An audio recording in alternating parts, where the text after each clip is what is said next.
How's it going, guys, and welcome back. So in the previous week, Sekiro has been absolutely killing it. Most reviews, most game journalists have been absolutely loving the game. It's been essentially a huge success. However, not everybody seems to think the same. If you want to have a bit of a laugh, go over to Amazon and check out the review page and click on the 1-star reviews, and some of the comments are kind of hilarious. And for the most part, they all boil down to one point. They're complaining the game is too difficult and they want an easy mode. If not, they're alienating too many players. So that's kind of what we're going to be talking about today. Is Sekiro Shadows Die Twice too difficult? Is it essentially more difficult than the Dark Souls franchise? And we're going to be comparing it to the Dark Souls franchise, not only because it's made by the same company and they have the similarities between them, but also because the people claiming that Sekiro is too difficult and unfair are at the same time stating that they thought Dark Souls and Bloodborne was just fine, they weren't too difficult, they was fair, and they had a good time on those. So that's kind of why we're going to be comparing them. And simply by the subjective nature of this topic, there's going to be a very wide range of different opinions on this. I'm obviously just stating my opinion from my point of view and my experience with the games, but I would love, in fact, I would even encourage you guys to comment down below your opinions on this. Whether you agree on some things or just completely disagree with what I'm saying, definitely do drop a comment down below. So let's get started with this. For the most part, we're going to be comparing it with Dark Souls 1, 2, and 3, as Demon's Souls and Bloodborne work in a little bit of a different manner. So we can all start on a pretty common ground. I think most players can agree that the first playthrough on Sekiro Shadows Die Twice was a lot more difficult, or at least you maybe died more and found it harder to adjust to the game on Sekiro than you did on Dark Souls and even Bloodborne. Due mainly to the fact, obviously, the combat system is very different. It's hard to adjust immediately, especially for players who have played the other Souls game or are accustomed to trying to dodge everything, and that will get you killed in this game a lot. The fact that usually you will die in less hits also means that it's going to take you longer to learn the bosses and learn the enemy's movesets, just because you don't get so much trial and error in the same attempt. Also, many of the mini-bosses are in areas surrounded by large groups of enemies, which you have to strategically think of routes to either sneak around or take them out before taking on the mini-boss, and all of this is obviously learning something new and takes some time. Another thing is that in Dark Souls, you can farm as many souls to level up as much as you like early as you like in the game. You can upgrade your weapon by taking specific pathways first. You can infuse your weapon. Essentially, you can become as powerful as you want to be as early as you want to.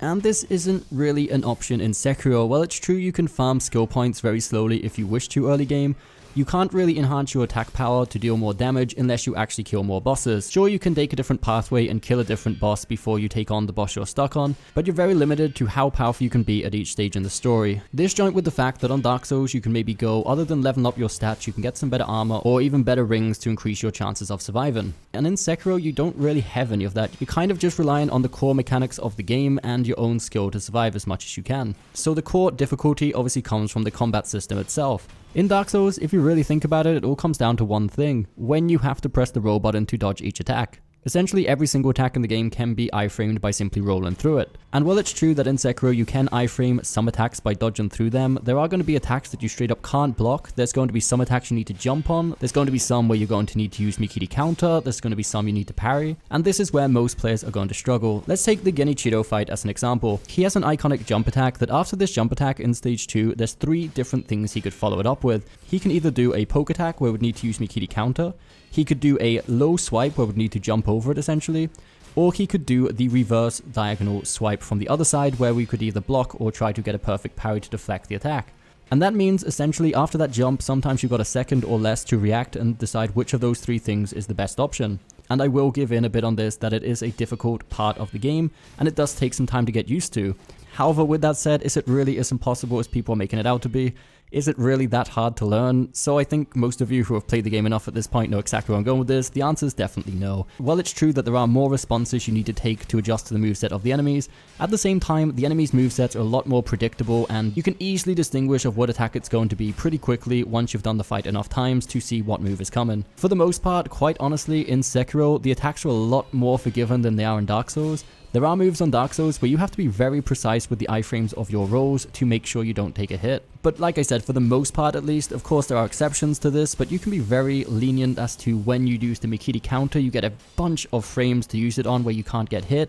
To get a deflect as in a parry, they're not even close to it being as difficult as getting a parry in Dark Souls is. On Dark Souls you have way less frames to actually get an efficient parry off. Which is understandable, because if not, it just wouldn't work in a game like this. Another thing that not many people are mentioning is the fact you don't have a stamina bar in Sekiro. You can essentially attack until it no longer looks too safe, and then you want to back away a bit, without having to worry about A, wasting points in upgrading a stat like stamina, And B, you don't have to worry about not consuming too much to then be able to block an attack still or roll out the way of the next incoming attack.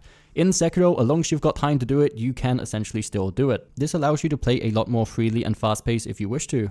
And I even feel bad for kind of mentioning this next part, as some of you probably are enjoying the difficulty of the game. There's definitely ways to cheese and make this game so easy it's kind of broken. Like the items, once you get used to knowing which prosthetic tools to use and which items against which bosses, like some of the bosses become a complete joke. Most famously, the Corrupted Monk, the Guardian Ape, for example, and even the True Monk. There's so many bosses that just become an absolute joke if you use the right tools and items. Don't worry, I'm not going to show all of these sort of strats in this video, nor am I encouraging this gameplay, but I feel like it's important to express to all the people complaining there's no easy mode that you can make this game as easy or as difficult as you want it to be, essentially.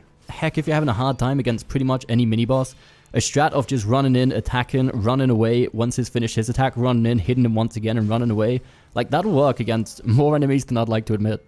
And I'm kind of hesitant to mention this next part coming up, as it may offend people who it's not intended to offend, but I do feel like it's kind of necessary at this point. And the truth is that most of those players who are complaining that Sekiro is too difficult and at the same time claiming that Dark Souls was fine, Dark Souls wasn't too bad, Dark Souls was kind of easy by comparison, truth of the matter probably is that they summoned either phantoms, random players, friends, or even NPCs to get through some, if not the majority of the bosses in the game. Because it's very hard for me to fathom the idea that somebody who has completed either Dark Souls 3 or Bloodborne completely by themselves with no summons or no co-op help would have such a hard time on Sekiro to a point where they'd leave a 1-star review. Don't get me wrong, Sekiro's tough. The first time you play through, you'll die a lot until you get used to it. I sucked at Sekiro. In fact, I still do kind of suck at Sekiro. But it's definitely not as hard as people making it out to be. But it gets so much easier for the simple fact that they don't make you have just an overpowered character by the end of the game. Sure, you do become more powerful, but essentially you're still relying on actually getting better at the game the more you progress through. So therefore, when you start a new playthrough, you'll notice the improvements massively. And don't worry, at this point I'm fully aware this is no really longer is Sekiro more difficult than Dark Souls, as much as we're just talking about is Sekiro really that difficult. But I did feel the need to have the Dark Souls thing in the title, so people are fully aware that we are going to be comparing this with Dark Souls throughout this video. But at the same time, I don't want to make this look like, oh, Sekiro is way easier than Dark Souls was so much more difficult. In fact, they're pretty much on the same level, and the playstyle between the two games is so different, it's really hard to compare the difficulty, other than on a few of the facts they do have in common. So yeah, just in case you are looking for an answer to the title, no, Sekiro is not more difficult than Dark Souls. So essentially, to wrap this up, don't feel bad for sucking at Sekiro. It is a very, very tough game, but by no means is it as impossible or difficult as some people are claiming. So I hope you did find this video helpful, guys. If you did, don't forget that thumbs up button, subscribe for more content coming very soon, and we'll see you next time.